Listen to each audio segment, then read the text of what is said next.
Really cut it up one time. All right, Bob of the Showgram, 1-855-SHOWGRAM.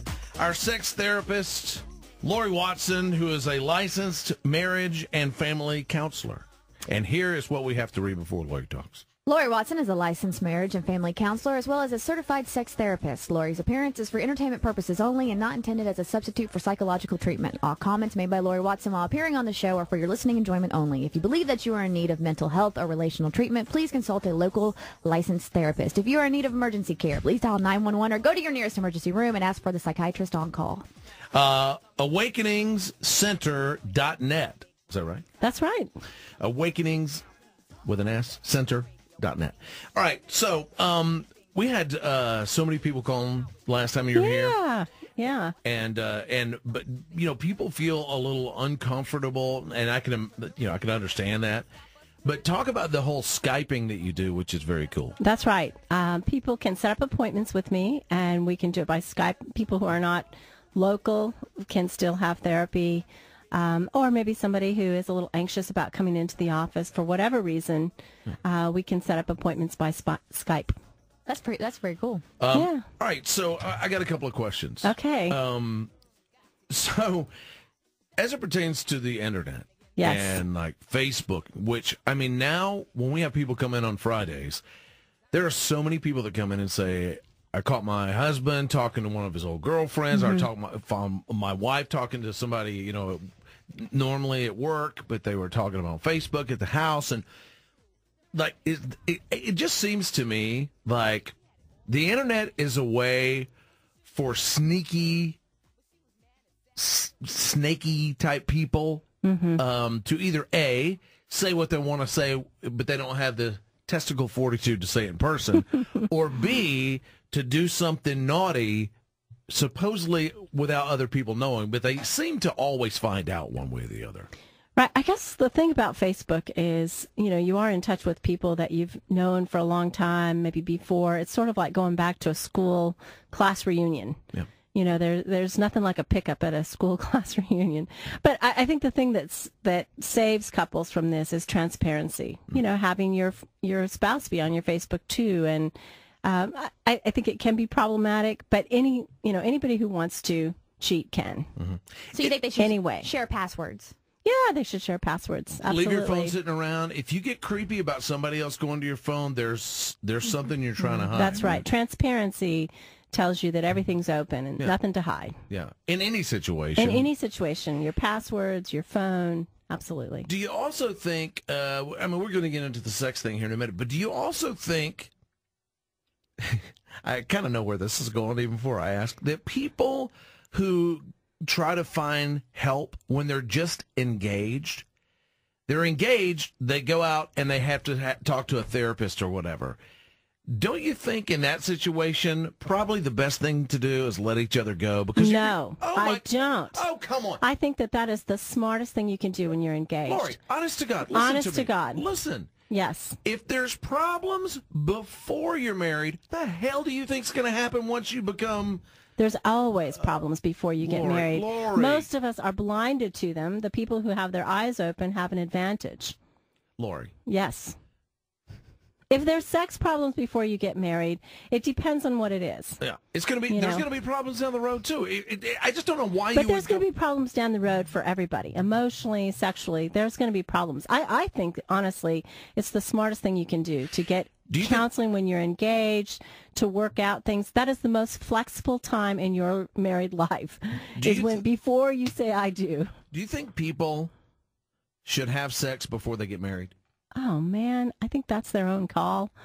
But what do you think? What do I really think? Just your own personal I mean, belief. you're a professional. What do you think? I think, yes, they should. I think that the sexual relationship should parallel the emotional and commitment of the relationship. So, I mean, if you come to the altar... That's a candy-ass answer right there. Yeah, it is. Either they can't make that call for anybody. Should you try it before you buy it? I think it is. It's like a hard to. I mean, I think there are reasons that people don't have sex before they get married. Yeah. Some of them are unconscious reasons about not wanting to really be deeply connected with somebody. Some of them, though, are faith reasons where they say, I'm not going to do that, or cultural reasons. I see actually lots of Indian couples who are in arranged marriages or in love matches that culturally it's just forbidden. They're not going to do that. And that doesn't mean that they're doomed in their marriage to not have a great sex life. As Americans, should we have more arranged marriages? Can I arrange for my son's marriages, please? Most mothers try to do it anyway, don't they? I want to. Yes. All right, let's get to a couple of these. MT. What's going on? How you doing today? We're great, brother. Thank you very much for listening today. We appreciate it. All right, Laurie's got to plug in her headphones over there. There you go. Is it good? That's so funny. We have this problem every week, don't we, Laurie? Well, it's not even plugged in. There you go. All right, what's up? What's the question there, MT? Well, I'm pretty well endowed, and most girls that I'm with, it hurts them more than it gives them pleasure. And I want to know, what can I do about that? I mean, I'm not trying to hurt nobody. That's right. Go slow. Go really slow. I would say that I get more complaints about men who are well endowed than the other way around. I mean, I've in 10 years of practice as a sex therapist, and I've only had 2 women ever talk about somebody who was too small, but I've had scads who say they're too big. And was it Lindsay and Lou? Did they call you? No, that was the small people. I was going to see if MT wanted to make donations to the 2 of you and help everybody out. Yeah, I mean, if you could just, give, whatever. Spare what? Transplant. You know what I'm saying? So the best advice is implant. What's the best advice? Gentle. Go really slow. Use lubricant, even if she's, lubricated herself. Use an artificial lubricant, because sometimes her anxiety will make her dry as the Sahara in a second. Good to know. Yep. Wow. Can we stick to medical facts? That is a medical thing. Kim. Hey, I have a question. You guys were just talking about Facebook and being married. Mm-hmm. How about, I'm 19, my boyfriend's 25. We've been going out over half a year, and recently we've been having issues with Facebook, so we're not friends anymore, but I'm trying to tell him, if you're really not hiding anything, why can we just be friends on Facebook? Because we deleted each other. So what's the problem? Are you having issues, you want to know what's going on his Facebook, or he's jealous of your Facebook? Well, the thing is, he was like, I don't like what people posted on your page. I was like, exactly. I told people just, calm down. I mean, I'm in a relationship. I'm not looking for anyone. I'm happy. Okay, hold on. But your boyfriend and girlfriend in real life, but yet you can't trust each other to be friends on Facebook? Yeah, that's my question. And I was trying to talk to him the other time. It's like, we were going out for half a year, almost 8 months. Wow, half a year. That's crazy. For a 19-year-old, that's a big deal. That is a big deal. But you know what? It seems to me it's showing something about the insecurity between the 2 of you.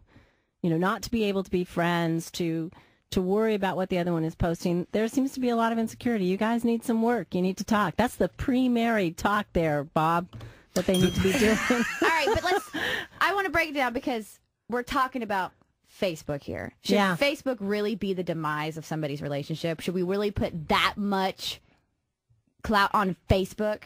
If they Should can't it be trust that each big other? of a deal? Yeah, I got to tell you, I'm not the doctor here, but I got to say, if you are in love with somebody and somebody has an issue with your Facebook, either you shut it down or you leave. That's right.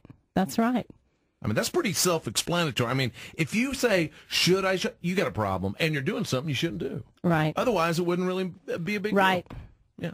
All right. Like so when we get Mark back... Zuckerberg does not like that response. You know what? Yeah. Let me say, you can Facebook my butt. He's like, I just lost 1 million friends. Somebody's listening to Bob and the Showgram. I have a question that I was a little irritated about. When my wife and I first got married, it would still continue today if it wasn't for one thing. And I know a lot of people have these same things. So let's do a break and I'll come back. The thing that continues today. Okay. Almost 20 years later. Okay. All right, after You're not this. saying good morning? Huh? You're not saying good morning? I don't even get to see her, really. Okay. All right, back after this. This is Showgram.